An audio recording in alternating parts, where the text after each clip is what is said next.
You're listening to Systemic Error Podcast. The failure was designed. This MAGA lackey is drowning in cash. And Trump haters are to blame, based on an article by Ray Richmond.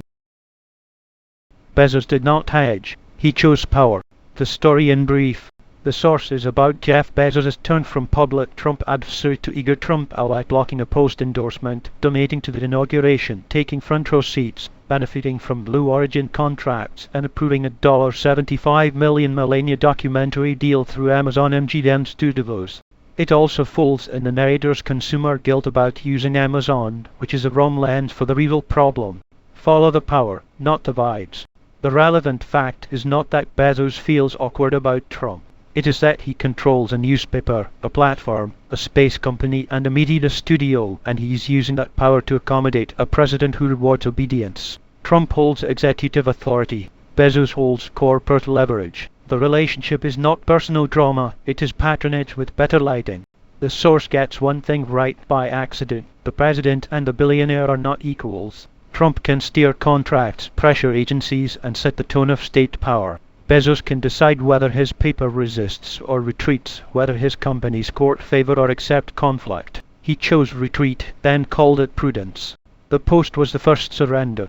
Blocking the Washington Post from endorsing a presidential candidate was not a neutral editorial reset. It was an honor overriding newsroom judgment to avoid irritating an aspiring autocrat. That matters because it shows where the real veto power sits. The staff took the reputational damage. Bezos kept the asset. Trump got the signal. The article correctly notes the fallout: subscriber cancellations, internal chaos, and a paper pushed towards safer, market-friendly language. That is not an accidental drift. It is what happens when a major paper becomes a property rather than an institution. Their owner's political anxiety starts editing the public record.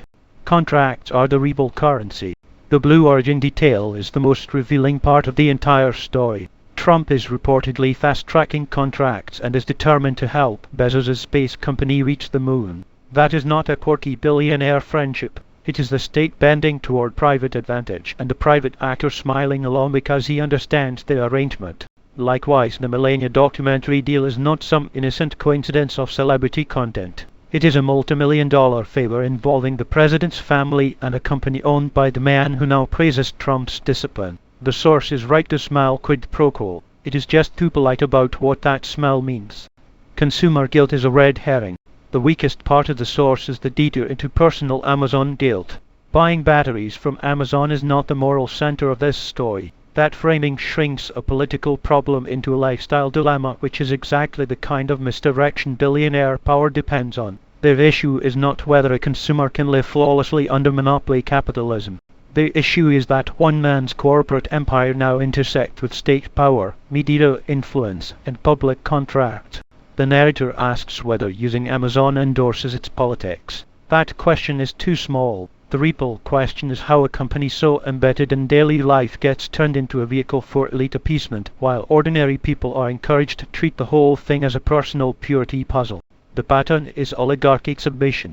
Bezos is not an outlier. He is a case study in how wealthy institutions behave when the political climate turns openly authoritarian. They do not defend democratic norms unless it is cheap, and often not even then. They hedge, flatter, donate, retreat, and call it realism. The press gets softened. The contracts keep flowing. The billionaires keep their access. That is the systemic error here. The danger is not just Trump's crude autocracy. It is the class of powerful people who recognize it, profit from it, and help normalize it while telling everyone else to worry about their shopping habits. You've been listening to Systemic Error. Thanks to Ross Story for today's article. With the automated voice of Arctic, thanks for listening.